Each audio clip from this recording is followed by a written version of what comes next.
Oke, selamat siang atau selamat sore, selamat pagi. Pada kesempatan ini saya mau berbicara tentang sebuah konsep dalam fenomenologi agama yang dikenal dengan sebutan epoke fenomenologis, gitu ya. Saya mau menjelaskan tentang hal itu. Memang dalam tradisi filsafat fenomenologi, epoke fenomenologi itu termasuk salah satu metode kerja. Saya diminta oleh Pak Willy untuk menjelaskan hal itu. Apa sih sebenarnya yang dimaksudkan dengan epoke fenomenologis itu? Apa persis yang dimaksudkan oleh para ahli ketika mereka ngomong soal itu, gitu. Mungkin hal pertama yang harus saya jelaskan adalah bahwa dalam sejarah filsafat kata itu terutama sekali dihubungkan dengan filsuf Edmund Husserl. Beliaulah yang memperkenalkan atau mempopulerkan pemakaian kata itu dalam filsafat, gitu ya, filsafat fenomenologis. Tetapi kemudian kata itu juga menjadi semakin populer ketika para peneliti agama mencoba memakai kata itu juga dalam rangka menjadi alat bantu untuk riset mereka tentang agama. Apa persis maksudnya atau arti kata epoke fenomenologis itu? Nah, itu hal kedua yang ingin saya katakan. Kata epoke sendiri itu pasti berasal dari bahasa Yunani. Itu artinya ada, yang pertama itu bisa berarti menempatkan dalam tanda kurung, juga dalam arti bisa juga berarti menunda atau menangguhkan. Nah, pertanyaannya itu apa yang harus ditempatkan dalam tanda kurung? Apa yang harus kita tunda atau kita tangguhkan sebagai peneliti, sebagai orang yang mau mempelajari suatu objek tertentu, dalam hal ini agama? Apa yang kita tangguhkan?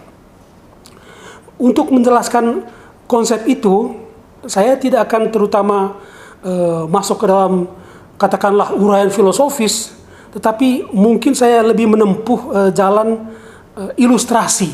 Ya, ilustrasi. Saya rasa mungkin ilustrasi ini jauh lebih mudah, jauh lebih membantu, memudahkan pemahaman kita. Nah, saya selama ini mengajar tentang mengajar fenomenologi agama, saya selalu mencoba menjelaskan epoke fenomenologis itu dengan ilustrasi sebagai berikut. Yaitu katakanlah itu ada seorang peneliti budaya, peneliti agama atau budaya, gitu ya, dari Eropa misalnya, katakanlah dari London gitu misalnya.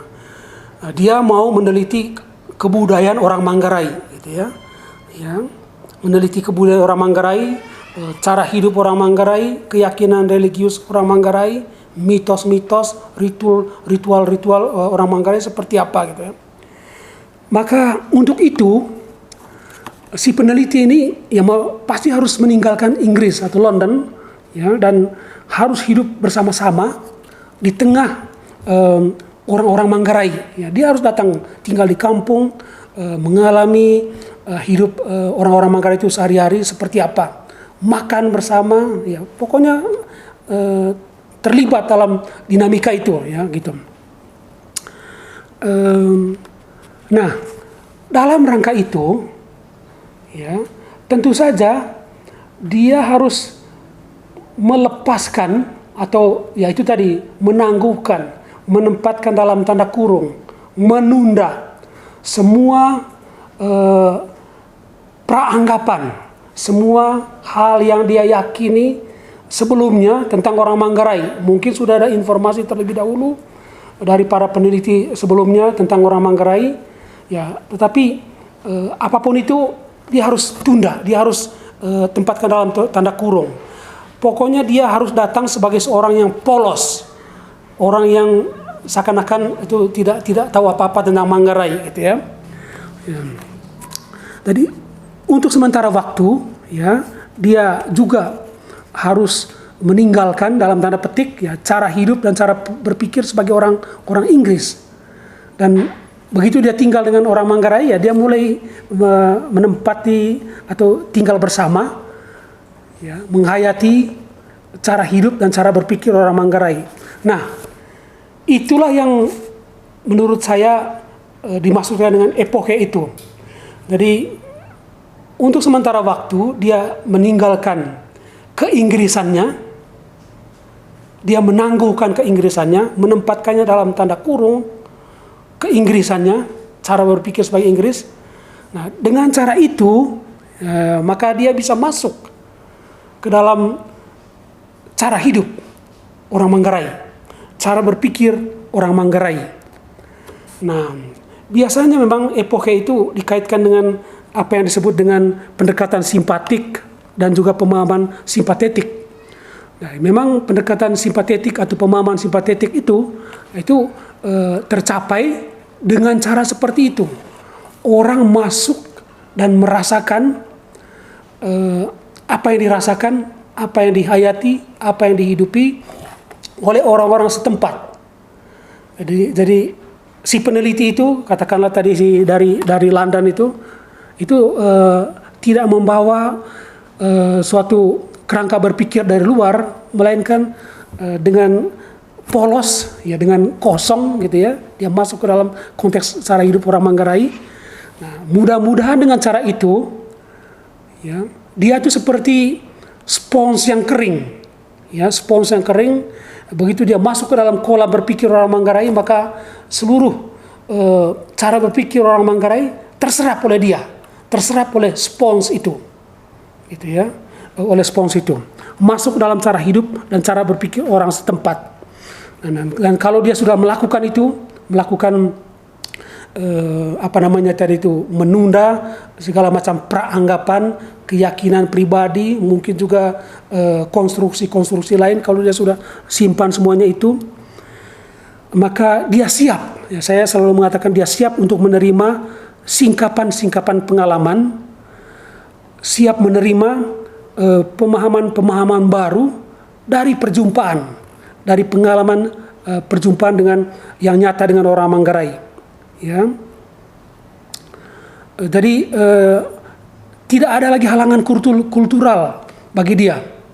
Mengapa tidak ada halangan kultural? Ya karena dia masuk dan meresap ke dalamnya, masuk dan tinggal bersama. Dan mudah-mudahan kalau dia sudah masuk dan berintegrasi, berinteraksi dengan orang setempat, itu akan muncul suatu pemahaman baru, pemahaman yang terbentuk bukan oleh katakanlah spekulasi terdahulu, teori-teori terdahulu, melainkan pemahaman itu dibentuk oleh perjumpaan nyata dengan orang Manggarai. Jadi kalau nanti suatu saat dia rumuskan kembali hasil penelitian itu, hasil tinggal bersama itu, maka rumusan itu adalah rumusan yang benar-benar keluar dari pengalaman perjumpaan dia sebagai peneliti dengan orang Manggarai. Nah, bukannya tidak, saya ngomong begini bukan berarti bahwa pengandaian-pengandaian itu tidak perlu gitu ya. Pengandaian-pengandaian itu tetap perlu, tetapi yang dimasukkan di sini jangan sampai pengandaian-pengandaian itu menjadi gangguan, menjadi rintangan untuk perjumpaan yang dinamis, perjumpaan yang nyata antara dia sebagai peneliti dengan objek penelitiannya. Dalam hal ini itu adalah kebudayaan dan cara berpikir, ritual, mitos, mungkin juga sistem kekerabatan orang Manggarai, gitu ya. Jadi kira-kira mungkin gambarannya seperti seseorang yang mau renang gitu ya, mau renang atau mau mandi gitu ya. Dia ingin supaya kulitnya itu bisa merasakan bagaimana air itu, sejuknya air atau mungkin dinginnya air atau hangatnya air. Ya, untuk itu dia harus menanggalkan semuanya, melepaskan semuanya. Nah, metode dia menanggalkan semuanya itu, itu tadi itu menangguhkan semua peranggapan dia, menempatkannya dalam tanda kurung. Itulah yang disebut dengan epoche. Dan sekali lagi dalam filsafat fenomenologi dan khususnya dalam fenomenologi agama, tuntutan itu, ya, tuntutan bahwa orang menempatkan dalam tanda kurung semua keyakinan religius yang terdahulu, itu ditempatkan dalam tanda kurung sebagai syarat. Syarat untuk apa ya? Syarat untuk bisa berjumpa secara murni dengan orang lain, dengan katakanlah ya, penghayat kebudayaan yang lain, orang yang mempunyai cara hidup yang berbeda dari dia. Dalam konteks contoh tadi itu antara si peneliti dari Inggris itu, dari London itu, dengan orang Manggarai. Jadi pada prinsipnya sekali lagi epoche itu menghendaki supaya dia meninggalkan untuk sementara waktu, ya, menangguhkan semua keyakinan-keyakinan, semua peranggapan-peranggapan yang sudah didapat, yang sudah terbentuk sebelumnya. Dan kalau dia sudah meninggalkan semuanya itu, secara metodologis dia siap untuk masuk ke dalam ruang penelitian, ke medan penelitian. Dan karena dia masuk ke dalam ruang atau medan penelitian itu dalam tanda petik dengan kosong, ya, maka diharapkan bahwa nanti perjumpaan itu menjadi suatu perjumpaan yang sangat subur, suatu perjumpaan yang mungkin juga bisa mendatangkan transformasi bagi dia sendiri. Setidak-tidaknya transformasi yang diharapkan di sini adalah pemahaman baru. Oke. Kalau sebelumnya tadi saya berbicara tentang metode fenomenologi filosofis yang diterapkan di dalam penelitian agama yang disebut dengan epoche fenomenologis, maka sekarang ini saya mau berbicara sebenarnya cara kerjanya sama, hanya mungkin istilahnya berbeda. Dan kalau tadi itu terutama adalah filsuf, Husserl itu adalah filsuf, maka tokoh berikut yang mau saya singgung itu adalah seorang teolog, juga mempunyai kepedulian, mempunyai perhatian terhadap studi agama-agama. Namanya teolog itu adalah John S. Donne. Orang ini berasal dari Inggris, kalau Husserl tadi itu dari Jerman.